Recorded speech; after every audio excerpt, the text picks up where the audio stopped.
This is ACOFAE.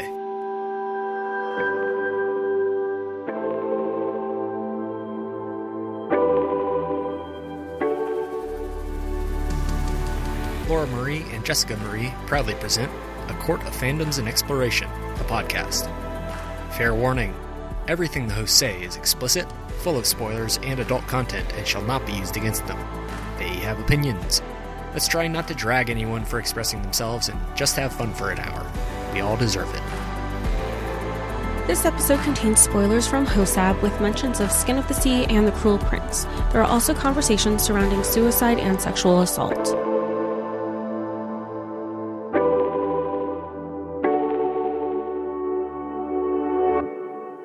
Hi, everybody, and welcome to A Court of Fandoms and Exploration, your weekly deep dive into the YA literature and fandoms that we love.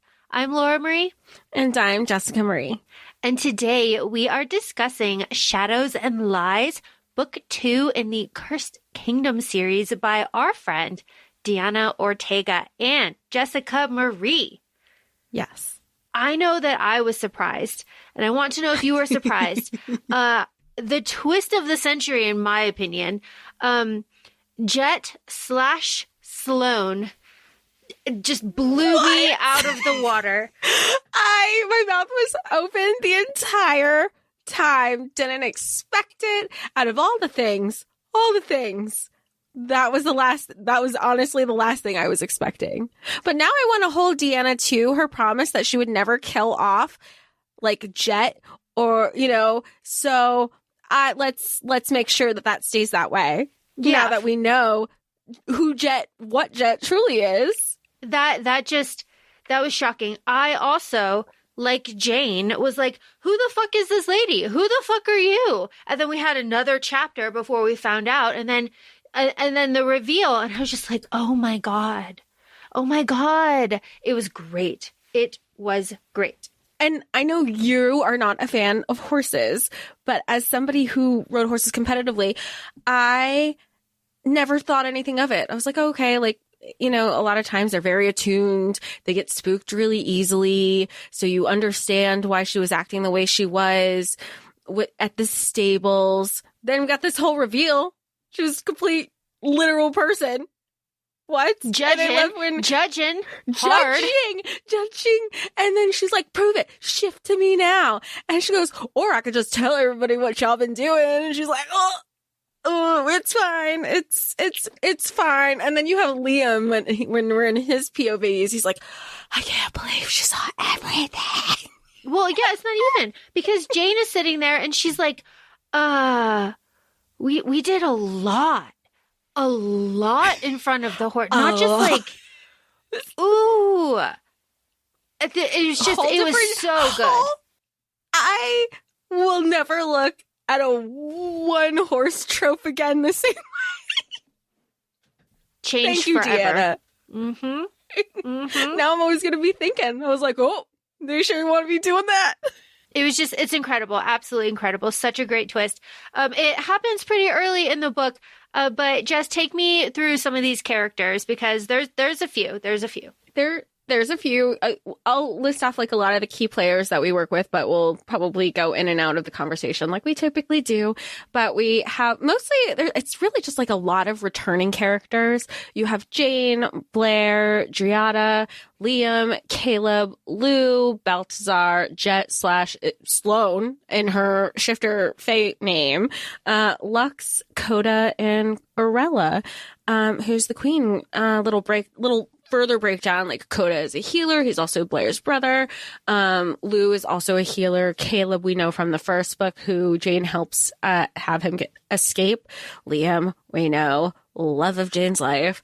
Blair is obviously, runs Cardero.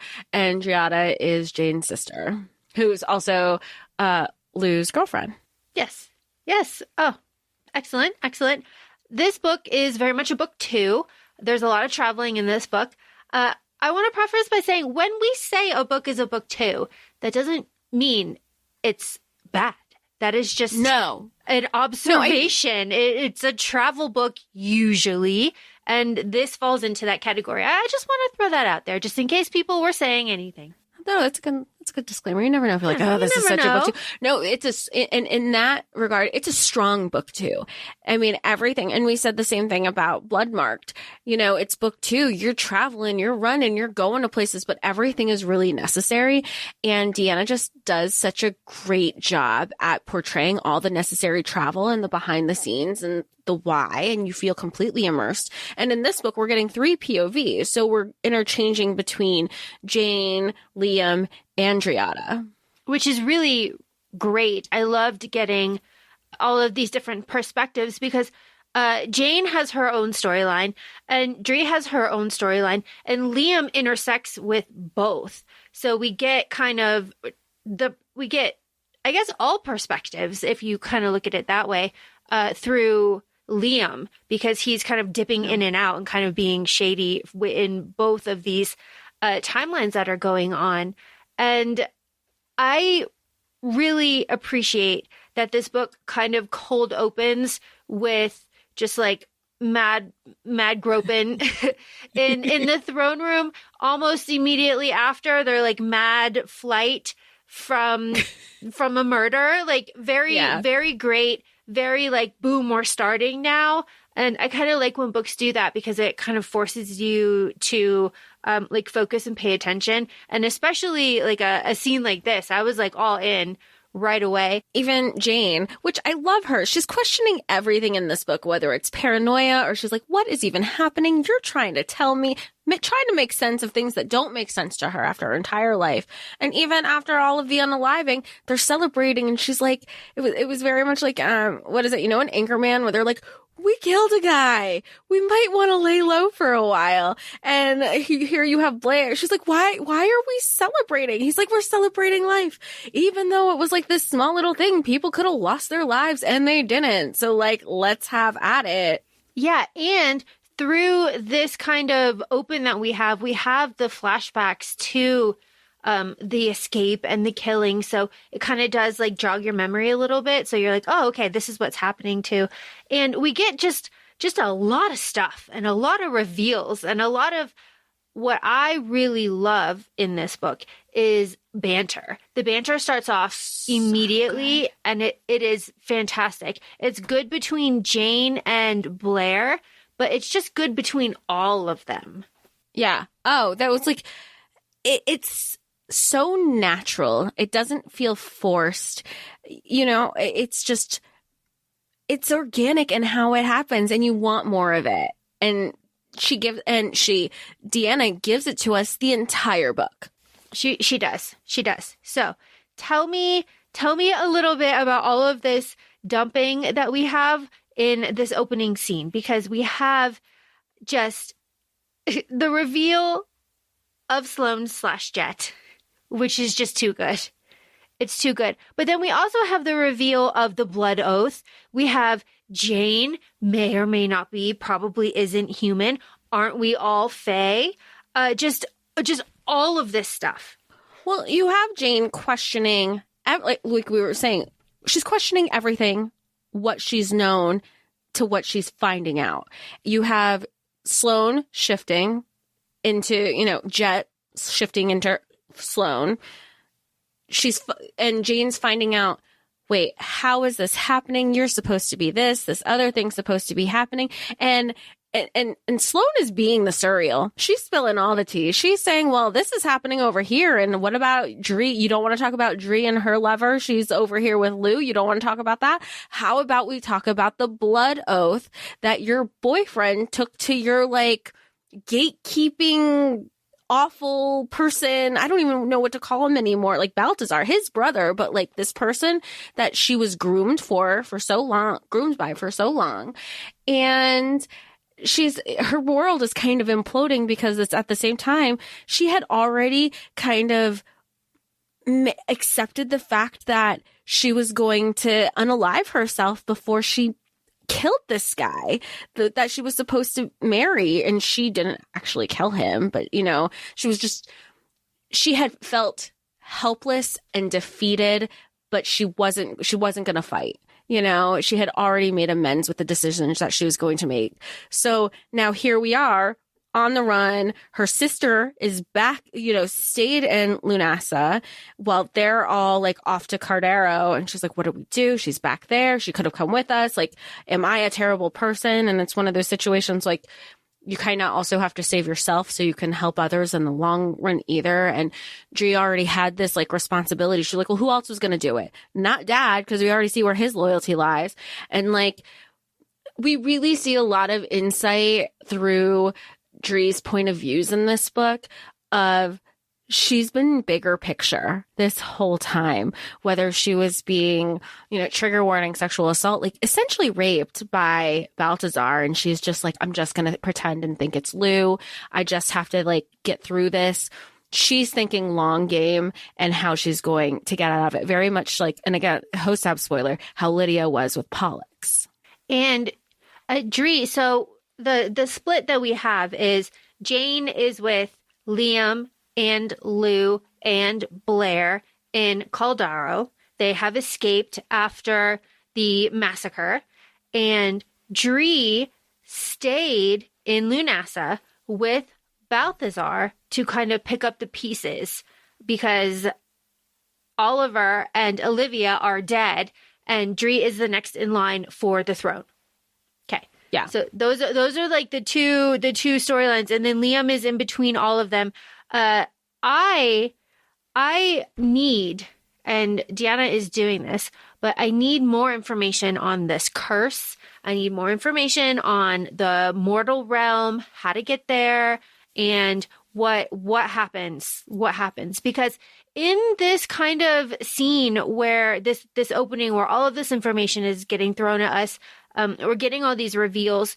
Jane has these flashbacks throughout the book, but this first one that she has is of her mother telling her this curse story about how like the grandmother, got pregnant, and then she got like sick, and then she died, and then the father came through like a rip in the world and didn't recognize Elise, I believe it's Elise, and then Elise, and then took Corey instead. Like all of that I need that.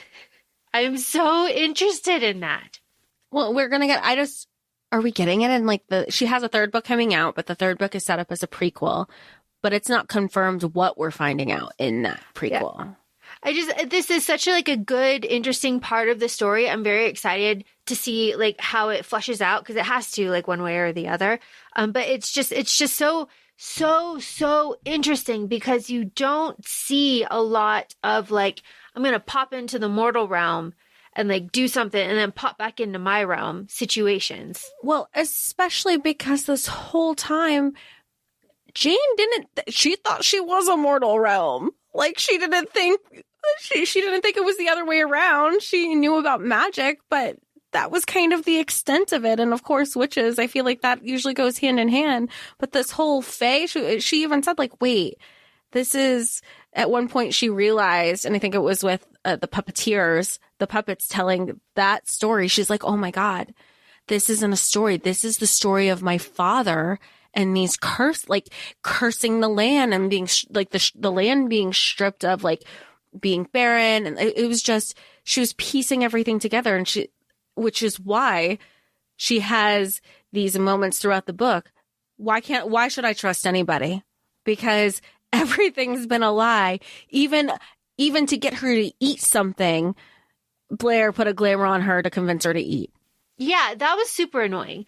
That was super annoying, Blair. Why'd you do that? Like, I understand kind of like the protectiveness coming out or whatever, but that whole, I mean, let's talk about the puppet story. Like that whole market scene, I firmly believe that Jane glamored Lou to go buy things in the market. I firmly believe that she did that, because there is a line in here where she says like, or Jane is like, Lou, just go shop, or like just go buy something, and she says like Lou looked at her kind of like dazed and kind of like took off in a direction. I was just like, it was, yeah, I agree with you, because it wasn't even like, because usually Lou is in conversation and be like, are you sure? Like, why don't we just go together? There's just more dialogue between the two of them. And she just went no questions asked. What do you need me to get? And even the stuff that showed up in Blair's room, because that's where they dropped all the stuff that she got, it was just kind of like dumped. There was no purpose. Is kind of how but that goes hand in hand with Jane didn't even know what she was capable of. And you see that later, obviously, when she's like unaliving guards and then projecting her last images, which that's very much like Fringe, right? I've never seen it, but like you're familiar with it. Fringe? Oh yeah, that's definitely a Fringe thing. Yeah. But they were just saying like, if these are the things you can do with your glamour unintentionally, we can't wait to see what power you wield. And once you see it in yourself, the power that you hold when you have intent with what you're doing. And that's very exciting. Oh, you're taking us to the end of the book with that. I know. I'm sorry. It's we're back and forth. It's all very exciting. As long as we're a little bit back and forth, Liam has a flashback memory, and I've read this a few times now. The first couple times I didn't pick up that Balthazar was having an affair with Jane's mom. Like I didn't pick up your face. I didn't till now either. Yeah. So there's a line that says like Jane's mom's death was helped along by her affair with the keeper. The keeper is Balthazar. Balthazar is the keeper. Yeah. So like, so Jane's mom, so this is just like another level of gross. Like Jane's mom was fucking Balthazar, who Jane was like lusting after later on. And like, it's just like this, it's just gross. So my point to that is, Liam's kind of like flashback, to Jane on her birthday, like getting dressed with her mom, like all of that. Like he knew at that point that was the last time that Jane was going to see her mom. And that's why he like took her into the garden. He like gave her the ring. And then at the end, he was like, like, go see your mom, go see your mom. And like that little thorn ring that Jane finds in Blair's art room, I really liked that little detail. And I liked the continuity between like, well, if you liked that art room, you'll love the one that I have in my house. I really liked that. Also though, if we're talking about Liam, we're all over the place. Liam knowing about the blisterberries and what the blisterberries did made me so mad when I'm thinking about what happened in the first book and like how worried Jane was, and Liam really was just like, no, all good. This just goes back to like a regular, yeah. Like, if you just like tell people, especially when right? Like that's one of the things I think we said with Skin of the Sea with Simi. We're like, well, of course she's acting a certain way. Nobody told her. Why? Of course she's freaking out. Yeah, and no one told her. So the puppet story. Do you have the details of the puppet story? I might have it. Hold on. So there are 3 damsels who weren't damsels at all. One born willful with a warrior's heart carved her way through her mother's womb. One born with her head high, not in the clouds, but with a sniff of grace that didn't match her tattered clothes, and one lovelier than any had ever laid eyes on. These were times before the war, when one king replaced magic with mortality. So one should fear before cutting down another, leaving only warriors that he trusted with such greatness. That's an important little detail, I think. So, all of it. So the king was worried about the women betraying him, even after giving them such gifts. So he basically showered these women with like, power and gifts and all the things. So, but to protect all the things that he gave them, he imbued the gifts with curses to protect his own heart. So if the graceful one decided to betray the king, she would kill her soul's mate, the one who trusted her implicitly. Should the warrior betray him, she would be slain by one she trusted. And should the lovely betray him, she would be cursed to fragment, a part of her searching the world for her soul's mate, only to be betrayed and slain by them. Then you find out, oh, but did anybody betray them? Like they knew about these curses. They all did. And they chose the people that they fell in love with over the king, and the king was butthurt about it. So he really was. And so the women all run away with their lovers, obviously, and become queens and start their own kingdoms with their lovers. That's kind of how they explain the fragmenting of the kingdoms, at least in my opinion. But specifically, the warrior damsel dies, and her lover cast his own curse so that the king would have eternal life, and he would watch his love be born, fall in love with him, and die over and over and over again. And while she's dead, the land is also dead. And when she's alive, the land is also alive. But this curse will be through all lifetimes. So it's basically like an eternal situation. And that curse was to spite the original curse. And we can extrapolate with our big brains that is Jane's dad and the curse. And he is, he was the lover that the warrior ran away with. Yes. Goodness. Yes. So that is like such an important story for a little puppet show. Like, damn. Yeah. Because then you're like, you can only imagine being an audience member there thinking like, okay, we know this is the story. Wait, this is the remix. I haven't heard this version, when they're adding like their own like the puppeteers are adding their own personal drama, and everybody thinks it's hilarious. But it's like, even when Jane's walking by, she's looking over at Lou. Lou's laughing at this whole thing. And she's like, I can't believe she's even cracking a smile, because Jane's still processing, this is my life. This is exactly what's happening in Lunasa. And everybody's laughing at it, but that's obviously her lived experience, because they're in Cardaro. Everybody, Blair is beloved by his people. And and even again, this is a little flash forwarding to the end, but understanding the blood oath and the oaths that people make to each other, when there's an oath of will, and then there's the blood oath, which is like you're kind of forced into it, or like out of obligation. So you see that here, where she's like, these people want to be here. And he says that to her. He's like, who's going to, like, my people, they're not going to help you escape, because I'm protecting you. Of course they're going to listen to me.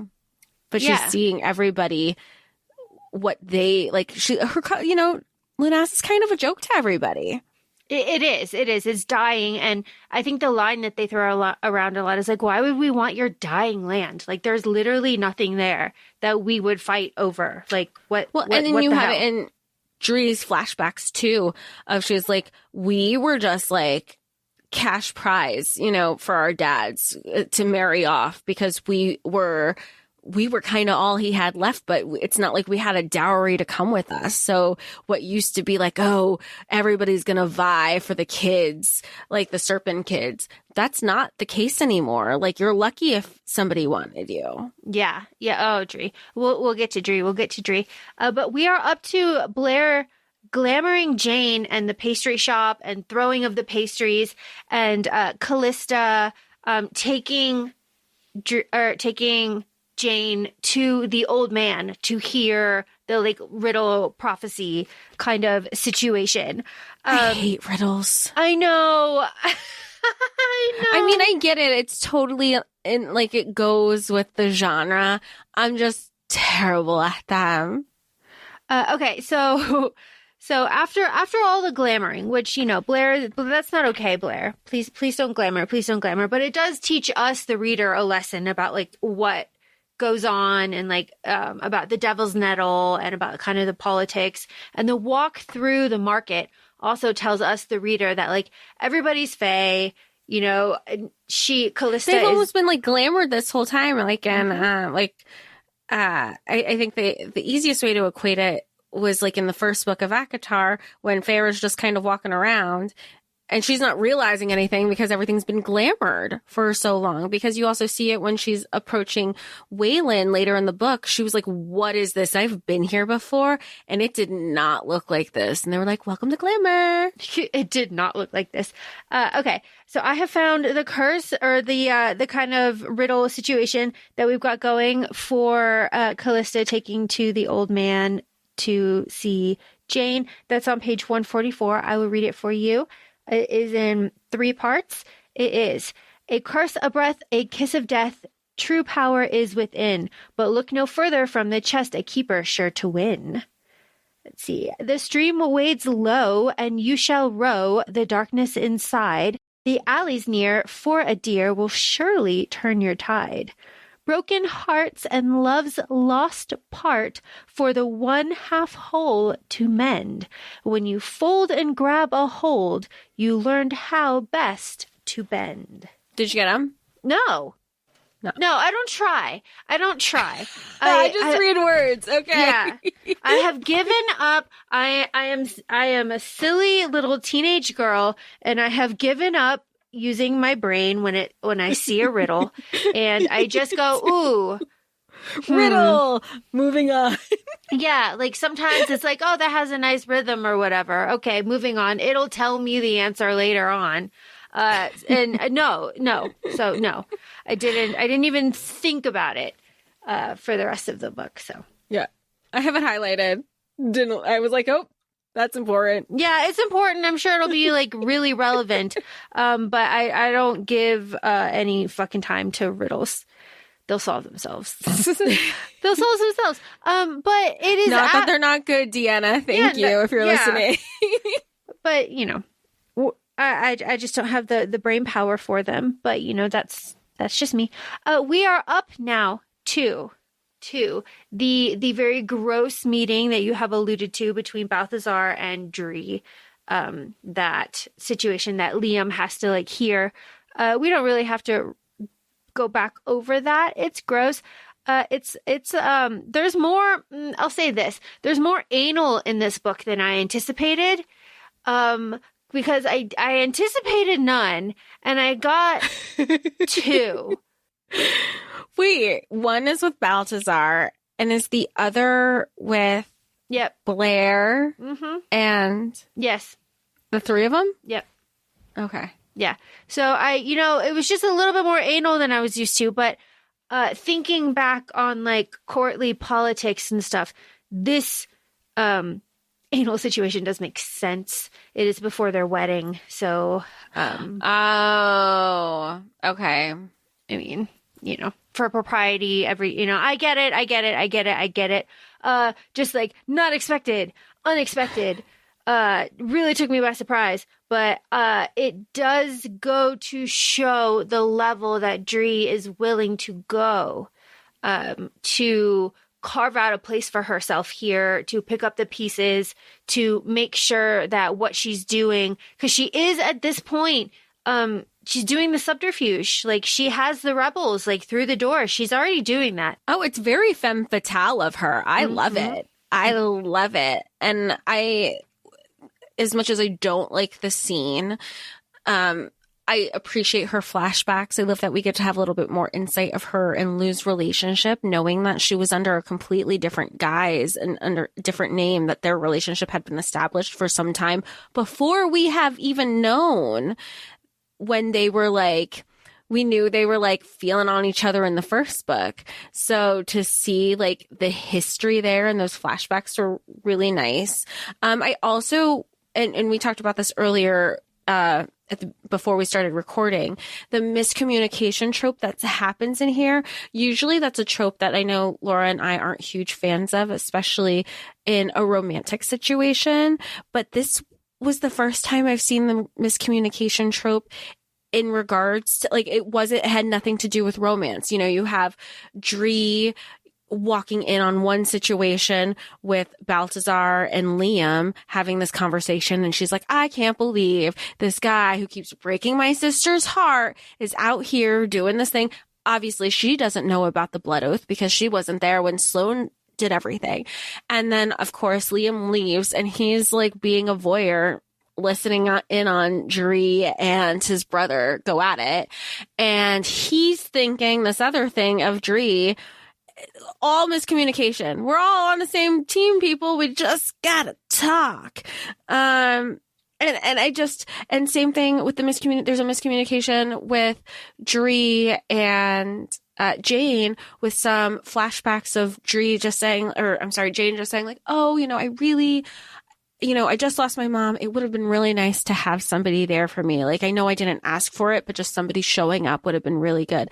Not knowing the whole time, Dree did show up. She was like, she loved her sister in the true, like, big sister form, even though they had like kind of a tumultuous sibling dynamic that we kind of get to see some of in book 1. And she walked in on her sister and she sees her sister in pain, crying out for Liam. So she's like, all my little sister wants is this boy that she loves. I'm gonna go find this. So it's just like miscommunication tropes happening in a non-romantic way, which was really refreshing. It was really refreshing. It was also frustrating too.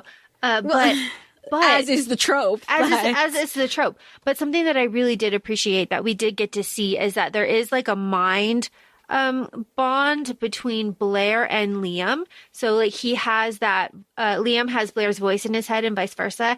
And I liked seeing that, especially just between men as well. The intimacy kind of there too, where, Blair is actively through distance trying to help Liam like overcome these like orders and this blood bond to Balthazar, just like kind of all the time, which I really like, just like knowing that is always going on kind of at like a base level in Liam. That is just kind of nice. Well, seeing that here helps us understand, like, I'm sure rereading the first book, you're going to go back and be like, I wonder if this was a point, all those moments that, he took pause, he as in like Liam took pause aside from the blood oath, because we know that there's certain commands that, if anybody even brings it up, you basically have to go feral. You got to do whatever you can to shut them up. And, it's definitely a coaching situation that Blair is having. Like, they're trying to do those check-ins and also have the espionage going on. Because we even have a flashback of like, oh, I had to act a certain way around Blair. And the first time the three of them were together. However, she doesn't know that. I know Blair would never touch her, but Blair also said something that kind of triggered from the blood oath. So it was kind of like a weird situation, but you can see slowly Liam's going to like just overcome that. Because I refuse to think the way the end of this book ended is like, I'm like, no, he's coming back. Yeah, I also refuse. There's no way. We'll get to it. We'll get to it. Dree and Liam are tasked by Balthazar at this point to go find Lux to go kill Arabella's 16-year-old heir, because it's an heir for an heir.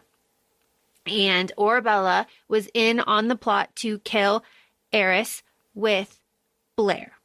All of that. So this is an eye for an eye situation. And Balthazar is setting up the kidnap of Jane. He's out on the hunt for Jane because Jane has to be presented to the king of Mavari when he shows up, like at the end of the week or something, to kind of be like, yo, what the fuck? What the fuck? My son is dead. So all of that is happening. And that's where we get kind of Dree taking Liam through the tunnels. We are reintroduced to the two guards, right? I cannot think of their names offhand. Xander. Xander, who's related to Tessa.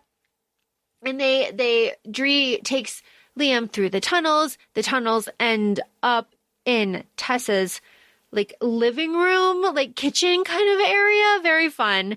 We get to see Tessa again, but it is this long kind of time that we stay with Dree where she is with these rebels. And Tessa kind of explains like, yeah, like Dree, you have to be the one to step up and like take charge. Dree doesn't want to.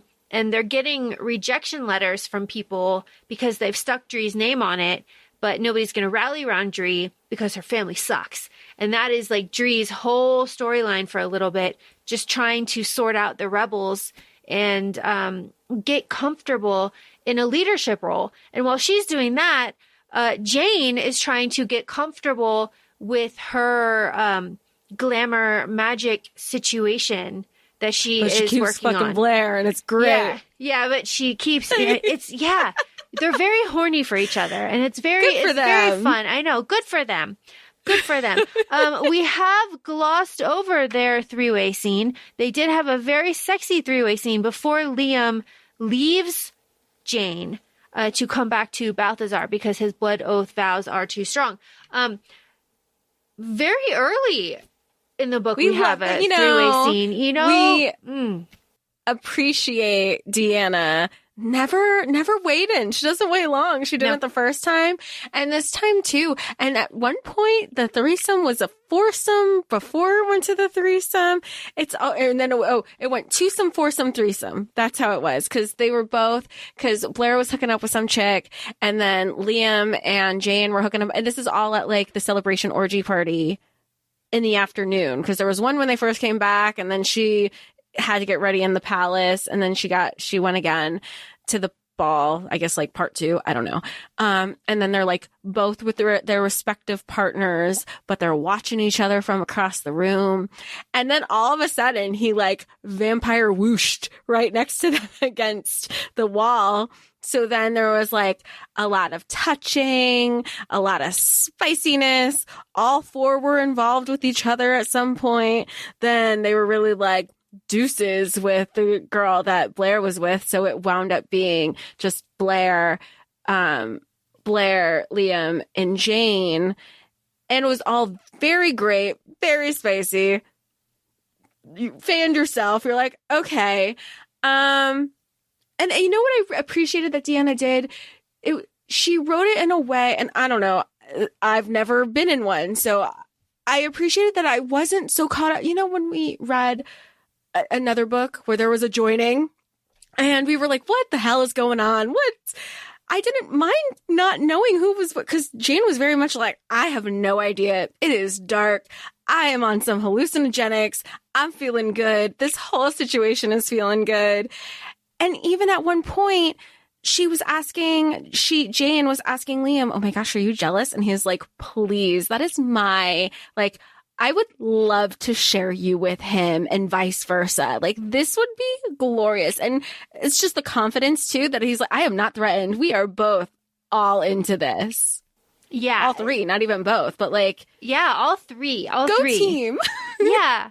Go team. Really, really about that. And it's a really good transition, too, because Jane spends a lot of time chained up in that bed, which I find very funny since she's manifesting these like chains herself. Like all of this is like she's doing this all to herself.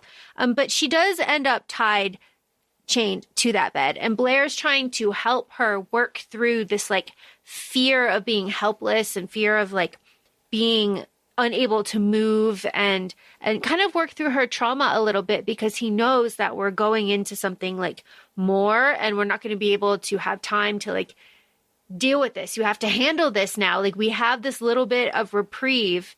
Let's use this time like wisely, which I do like, even though they're very horny for each other. Oh, I love it. And like, even when everybody walks in, they can just like, they smell it, they see it. They're like, come on. Like, okay, maybe that was the wrong choice of words, but they're just, it's very fun.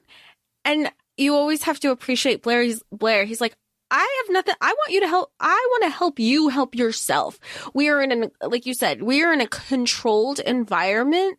Let's maximize this time while we can. And even there are some times where she would be, I can't remember the scene exactly right now, where maybe it was when she just like came to after unaliving his 2 guards, where she was still just kind of like locked down, and he goes, you need to relax, you need to breathe, and she goes, distract me, and he distracts her the only way he knows how to distract her. Yeah, no, for real that is before or after. No, it doesn't even matter. But while Jane is working through her like being tied up situation, there is a raider attack on Dree and Liam. at the same time that there is the attack on Jane with the guards, which I like that kind of duality going on, because both of them are like both in very vulnerable situations. I was not expecting either of these to be honest. Well, it's at the same place that, I mean, it's at Tessa's. It's at the same place where, like, her home is a target. So that happened in book 1 too, and that's where we find out some of the raiders' names. Keller was back. And I mean, he was just kind of like the worst of all of them, really. And Liam was very impressed with Dree in that moment, because that's when some of the rebels like came out of nowhere also. He's like, where did you did all this? And then even the raiders were asking, they were like, we're here for two things only, like the princess. And Dree in her head's like, well, obviously, I guess I'm not the princess. I'm not the one they're referring to. And like the leader of the rebellion. And she's like, well, sister's not here. And me, and they were like, you can't do that. You're a girl. That's basically what they did, doubted. And just the amount of this whole book is quotable. So, I mean, just everything, and feminism, like Deanna went hard with it, and I absolutely love it, because there's even there's little lines that she's like, why are men, actually that's it, like why men? Like I'm obsessed. Yeah, the why men is so good. The why men. Yeah, just the whole book just could be why men. And there is a line someone says, like, you know, what women could do if they weren't so worried about like stroking men's egos. I think Dree says it. It's just like, it's so good. It's so good. But that raider attack is pretty intense, because we have Caleb, who is like healed from Jane, and she like took away his malnutrition, and he's like it was gonna be like he had like a severe growth spurt, because they were like, we just saw you. You good, bro? Yeah, and he is. He's really good. But Tessa is not, because the raiders like win in this situation, and Tessa does not give up anybody, and they end up whipping Tessa, and that is very upsetting for everybody, especially, everybody, but especially for Dree. This is like all very traumatizing for Dree. And Tessa is like, she comes up and she's like, he got them out, talking about her children, and Lux being like, they are not here to see Tessa being whipped, but like, damn. Woof. It was just a lot. Dree has a huge like character arc, but I think like she has bonded to Tessa in a way that she has not bonded to like a mother figure, I would say. Yeah. So watching her do this, I think was like a big step in her development, and kind of owning to the responsibility that she has to her people, that she has been pushing on the back burner, I think, for a while. Well, and it's when she steps up more, and then she goes to like, she kicks the door in. Sorry, I'm thinking of a different scene, but she does like invade the space that Keller and his like little, goons are in. And he's like, oh, if you just wanted more, you should have, because we know how he essayed her in the first book. He's like, you just had to ask, blah, blah. And anyway, she's like, I'm done with this shit. Like, I was not born. And there's there's a line where she's like, I was not born stubborn and spiteful. I was created it. And like, y'all, and she starts marking people too, the way Jane does. And she's like, he's number one. And of course, and he's not intimidated by her. Lux comes in behind her and he's like, motherfucker. And then of course, Keller's like begging for his life because now he's intimidated. And Dree is like rolling her eyes. She's like, he's scared of him. I'm the one who's gonna kill him. And she does. And she does. Yeah. And it's so good. It's so good. Okay. So we said at the same time that the raiders are attacking Dree and Liam. James is also being attacked. Liam just totally fucks off here. Dips. He fucking dips. And Dree is like, this dude, this guy, are you serious? Just when she was like slowly like this, she's like, this is the guy my sister's gonna love. Okay. Yeah. And he fucks off. He's just like, this sucks. Bye. And so he leaves and he goes to the islands, Wayland. He goes to Wayland because he is going to fulfill his mission. He's going to get really drunk first, and that's basically what he does for a while. Good on you, good on you.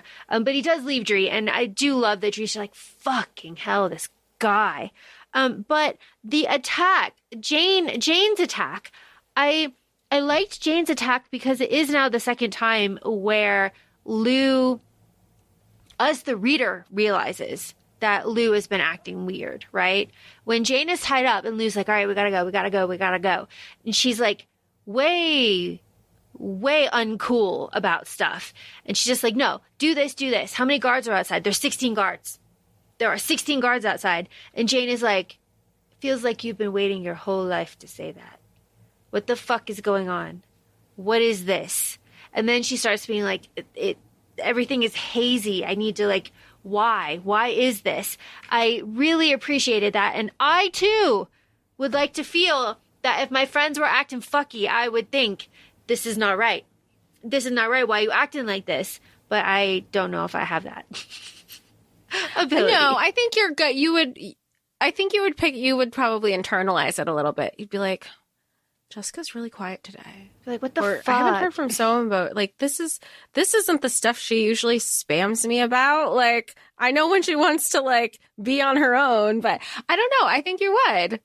I don't know. We'll see maybe one day, but damn, don't try me. It was good though. Like, it was all really good. And it does show that Jane is incredibly powerful, and we, the reader, and her do not know the extent of that power, though. But we do get to meet Coda and Blair's brother.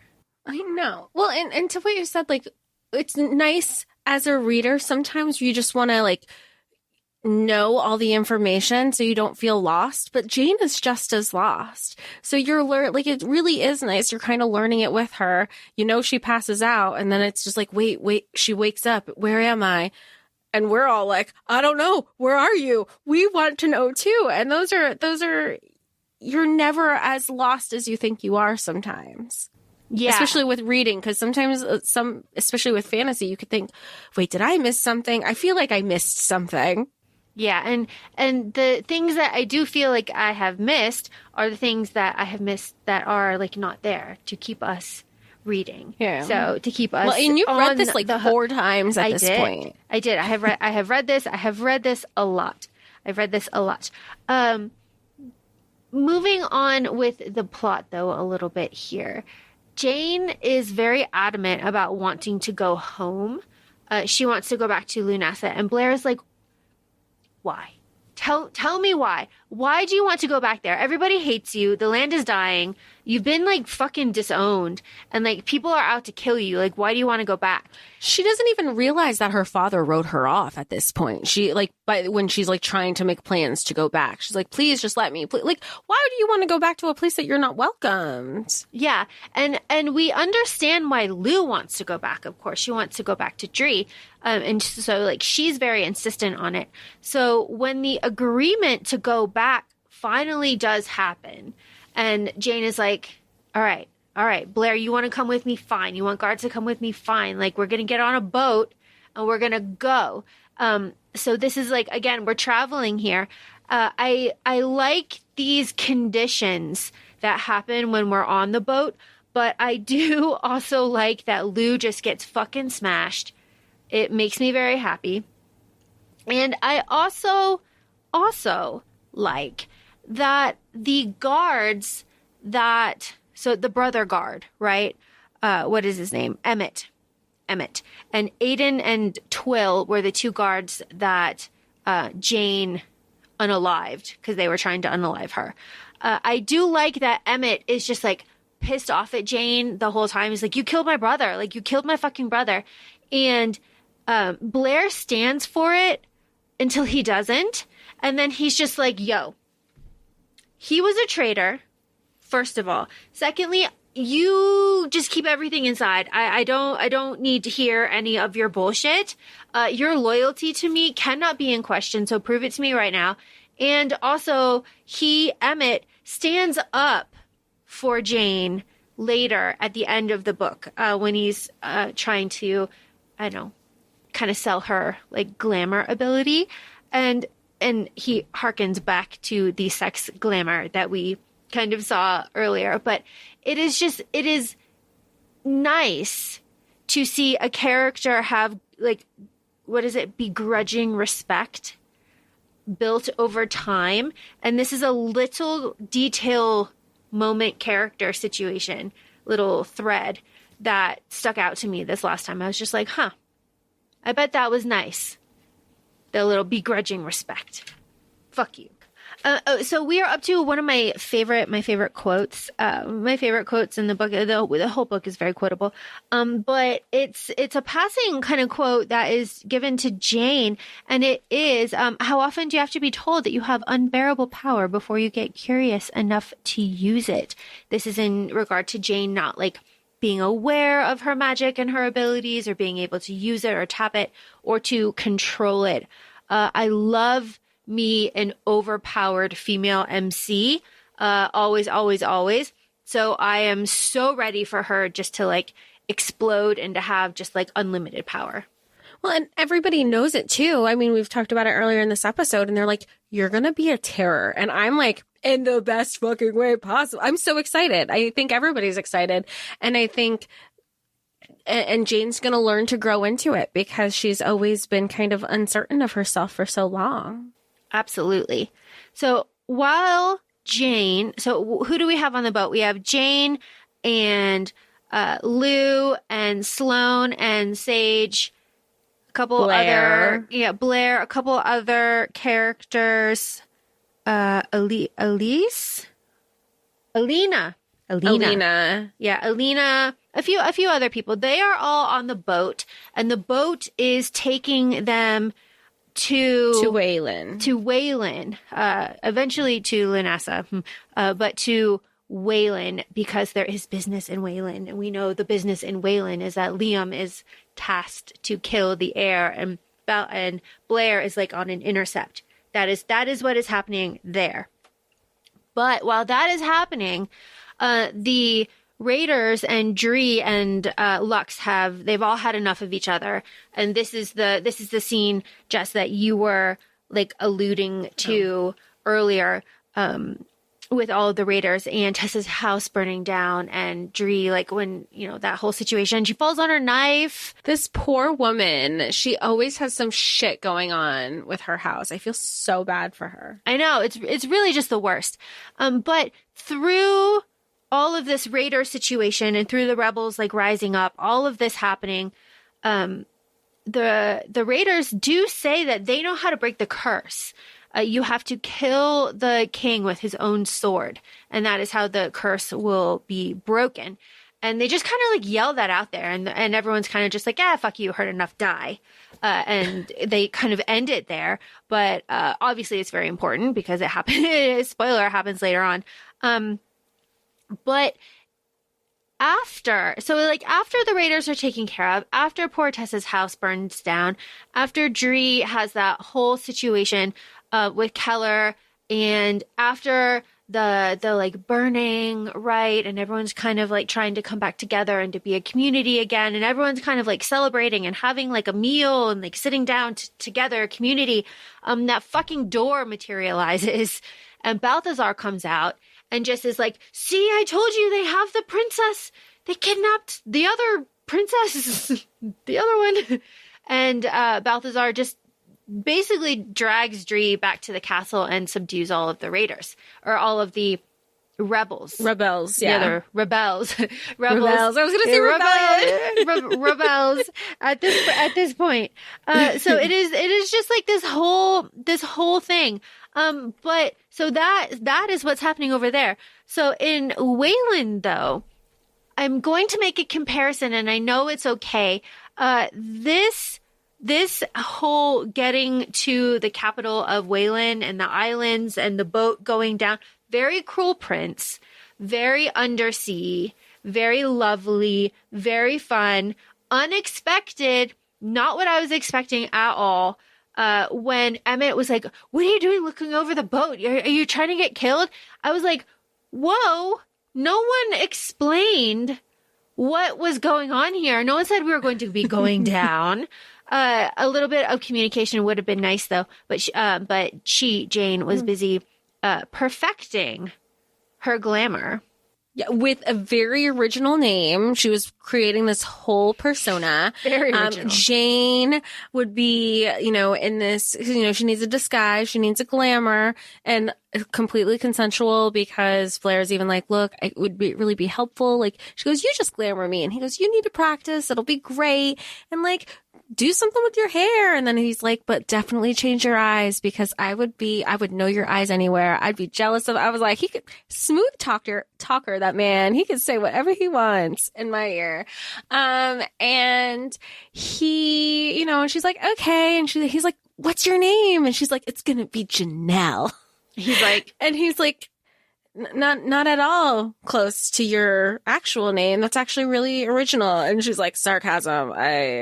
Okay.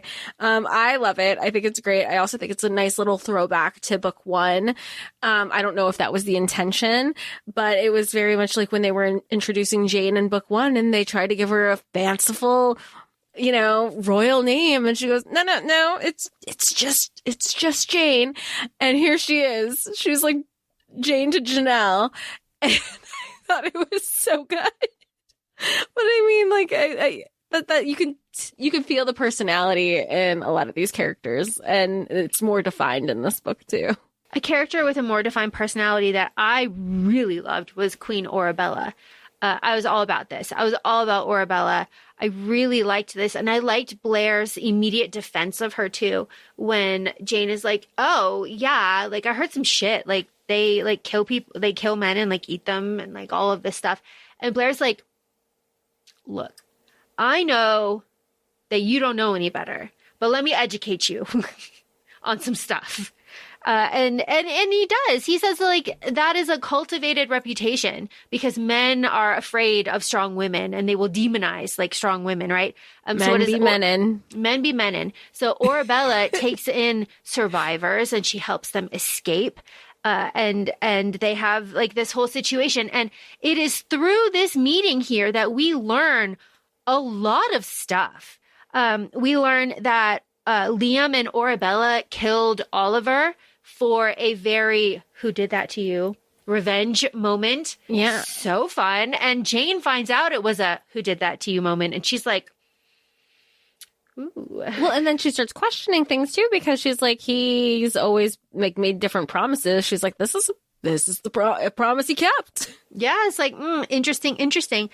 We learn that Orabella and Jane's mother, Cora, were friends, and the fair that Jane attended with Cora was supposed to be a distraction so that Corey could escape and leave, but Oliver prevented it. So it was just like another kind of like, fuck you when they killed Oliver. Very, very interesting stuff here. We are under the sea in a beautiful crystal cavern, but we, the reader, get to witness Blair tell Orabella that Liam is there to kill her child, and Jane is just like, what?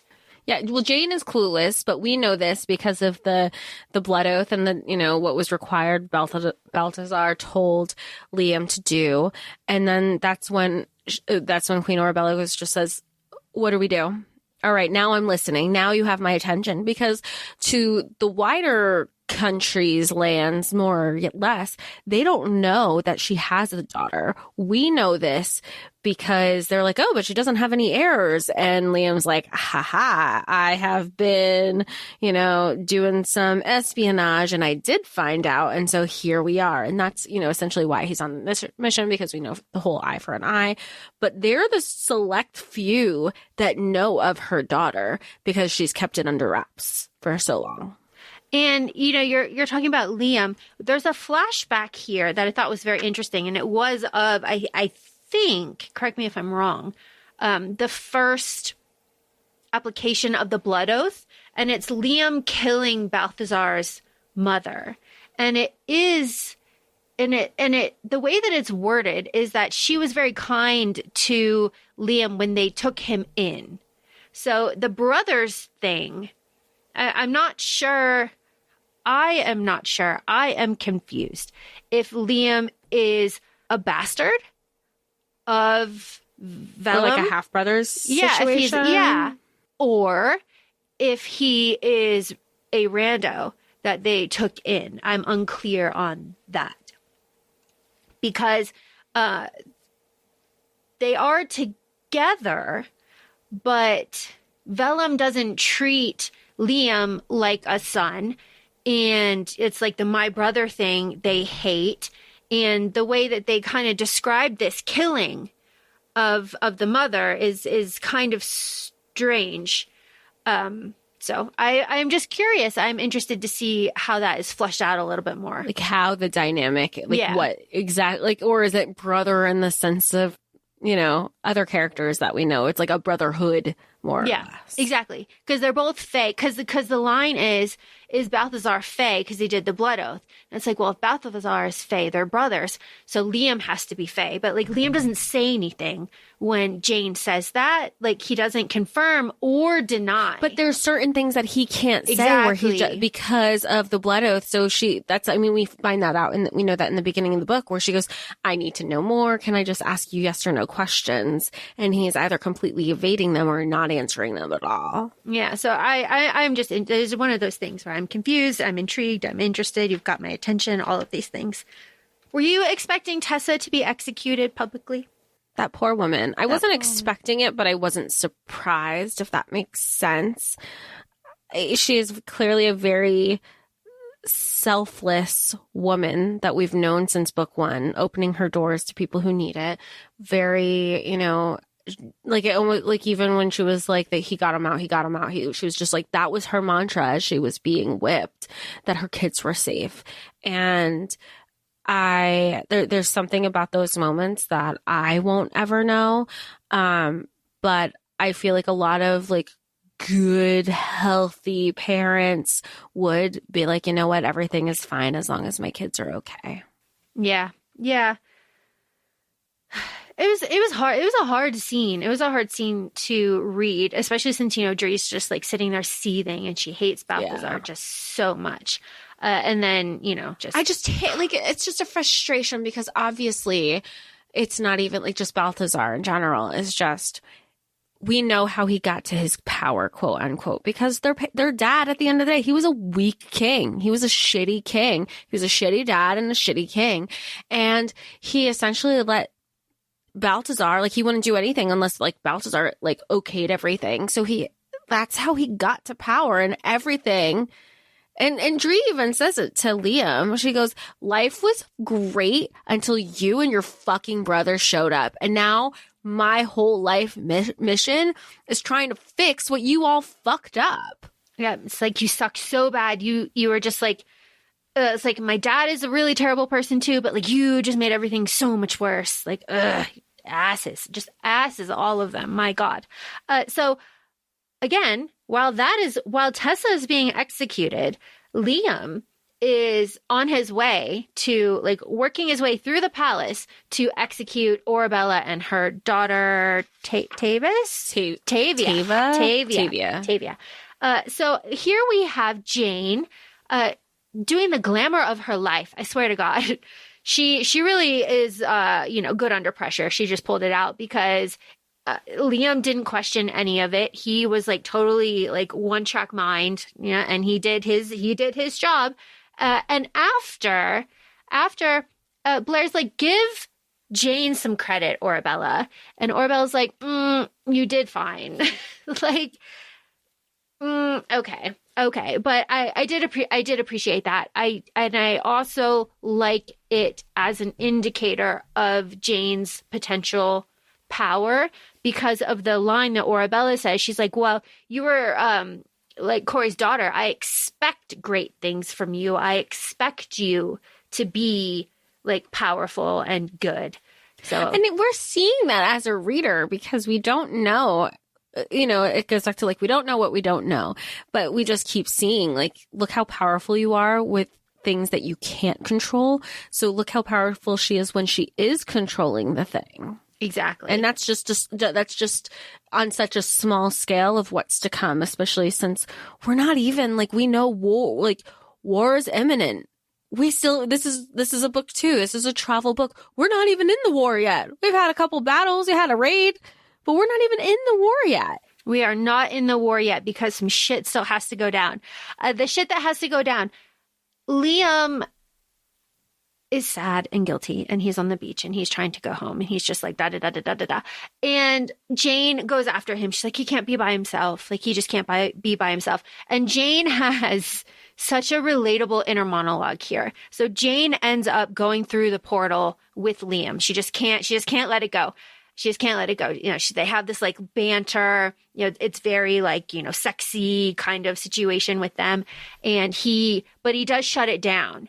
And they have like a full betrayal kind of moment here. And she sees him like put his mask on and totally like separate himself because he believes that he has just like murdered a child and a queen. So he is in this like moment. And she can't just let him have the last word, which I really appreciate. So she goes after him and ends up falling through the portal. But she's like, you know what? As she's going through her inner monologue, is like, you know, I should have done all of this really differently. This was a bad decision. This was dumb. I should not have done this. And I appreciate that because it's not a lot of times that you get like an instant kind of regret like that for a character being like, I fucked up real bad. Because she essentially steps right into Liam's dagger. Like he stabs her like immediately and she wakes up in a cell. And, you know, that's like the last 30 pages of the book. Yeah. And it's fucking brutal. And it's fucking brutal. Jane is in the dungeons of the castle in a devil's nettle circle, and she's being drugged by the blister berries, slowly driving her to, I think the term that she uses is lunacy here, which is funny because they're in Lunasa. It's like it's a whole thing.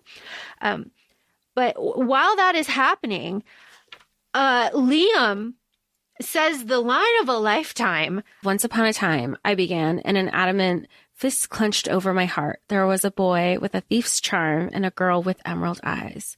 Do they fall in love? She asked, pressing her face against the barrier so her nose squished before pulling back away. Madly. Madly. Madly. Oh my God. Liam, it's such a good line. And they have like a little like bicker and banter a couple times after that too.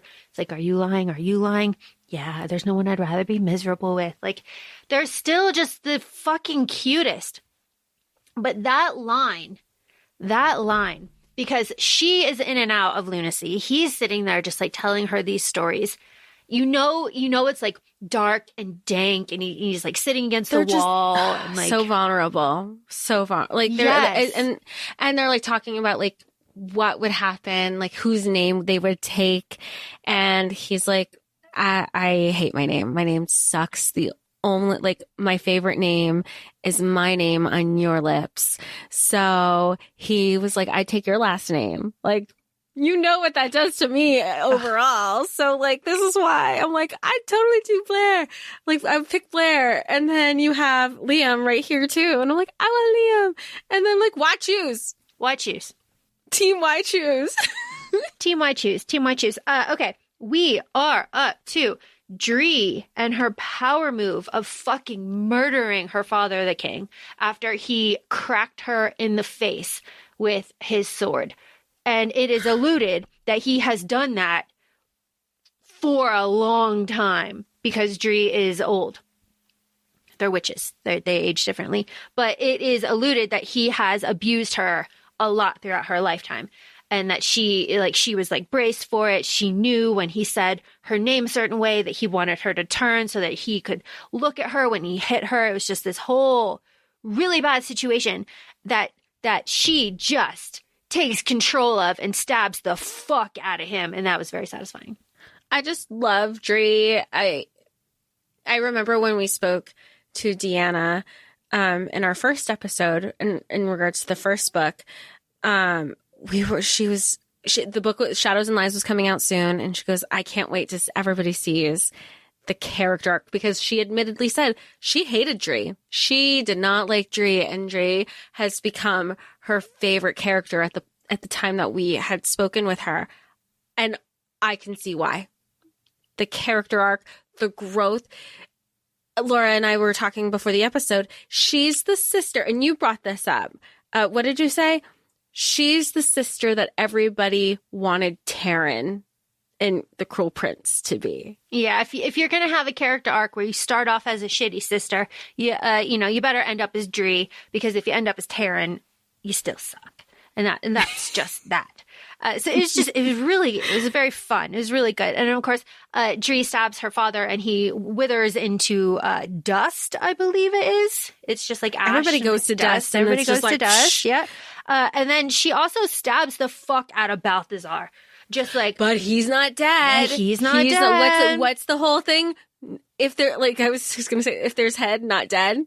Is that what it is? I don't think I'm saying it right. No head, not dead. No head, not dead. Yeah, but like the spice that we've been talking about. Yeah, there's a lot of spice. There's a lot of spice. Maybe that's not what we're. Yeah. That's not the head. Yeah, we're not there. We're not. Yeah, yeah. But she does stab the fuck out of him, and that is when Blair and Lou show up. Right, like Blair's coming through the window, and Dree's there, and they have a very dramatic, like, kissy reunion, and Dreda's like, "No, I fucking stabbed him. He's dead." And Blair's like, they're screaming it. No, he's not dead. He's not dead. Like and you know what? Oh my gosh, I'm just thinking about this now. It's very full circle compared to when Liam was talking to Caleb about, Caleb, don't turn your back on an enemy. And that's, earlier in this book. And here we are at the end of the book. And that's what's going on. Yep. It's like, no. And Blair's like, where's Liam? Where's Jane? Where are they? And Dree's like, well, Jane's in the dungeons. I don't know where Liam is. He's like, show me. He never gets there. We never get that. But we get Liam realizing that something is wrong. He realizes that I think the phrasing is like the cage in his mind with all of the orders opened up, and he was like free. And he's looking around. He's like, what? And then he realizes then that Balthazar must be like, quote, quote, dead, and that he needs to die. This is my extrapolation here. And he kind of goads Jane into stabbing him. It was my read from it. And then she does stab him, and like kind of comes out of her like lunacy and sees what is going on. And then Liam kind of turns into silver mist and floats away. It's very sad. There's no way it's like, there's no way. Absolutely not. I refuse. No, because I'm going back to the, okay. Those particles will come back together because no head, not dead. Mm-hmm. Yep. So that's that on that. It ends on a cliffhanger. That's the end. And we get like a very beautiful, like, page being like, we're all sad together. Thank you, Deanna. But like, damn. My thing says, stabs Liam dead, body disappears. No, not really. Get fucked. And she says the thing. She says the thing at the end of the book. How do we? We love bringing the thing up.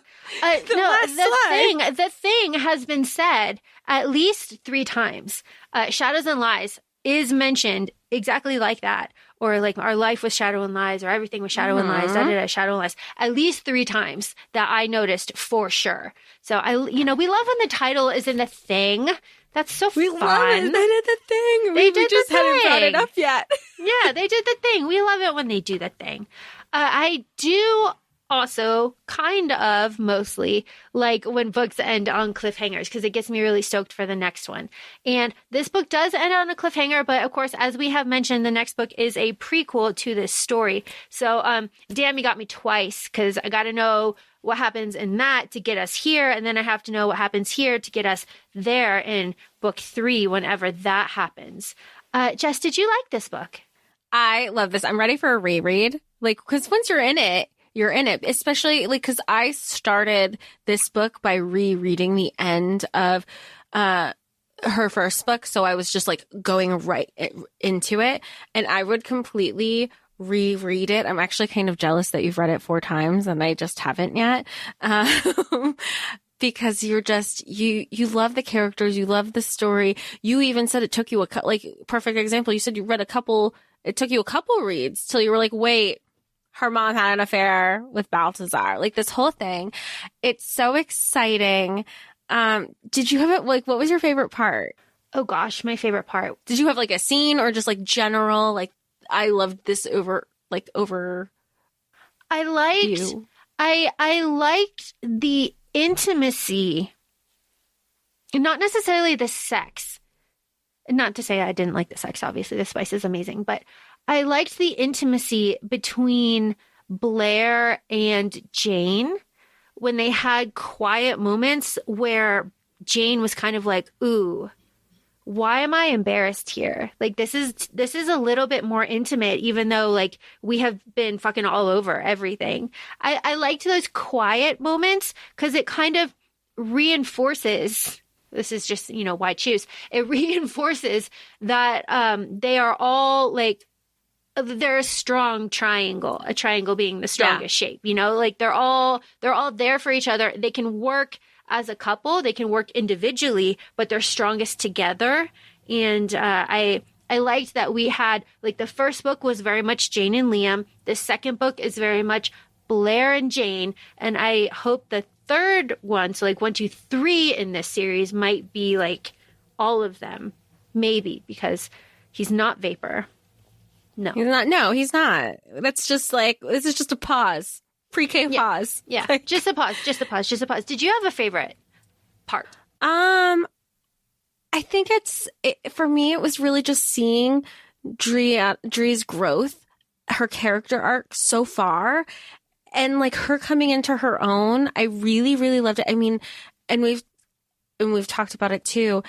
All the quotes, like, this book is so quotable. And who knows what we'll end up naming this episode, because you would see one where I go, oh, you know what? That's a great episode title. And then another one would come up. Oh, this is another one. So who knows? I have the ebook and it's on Kindle Unlimited. So, it's just highlights everywhere. And I know other people are making some of the same highlights because you have the little dots going under. So, I really am excited to hopefully see more conversation around this book and this series in general. Absolutely. Really get the pickup it deserves. Absolutely. And Deanna, of course, is a friend of the show, but that does not influence our review of the book. The book just happens. She actually doesn't even know as of right now. She doesn't know we're recording. We haven't told her. So we haven't told her yet. So surprise. If she happens to listen to it. Surprise. This book just happens to be delightful and we enjoyed it. So thanks for joining us. Thanks for listening. We'll make sure we'll have Deanna's socials in our show notes, and feel free to follow us. We're on ACOFAE Podcast on Instagram. We're also both on TikTok, ACOFAE Laura and ACOFAE Jessica. And if you feel so kind to give us a 5-star rating on whatever listening platforms you follow us on, we'd greatly appreciate it. We'll talk to you soon, and thanks for joining. Bye. Bye.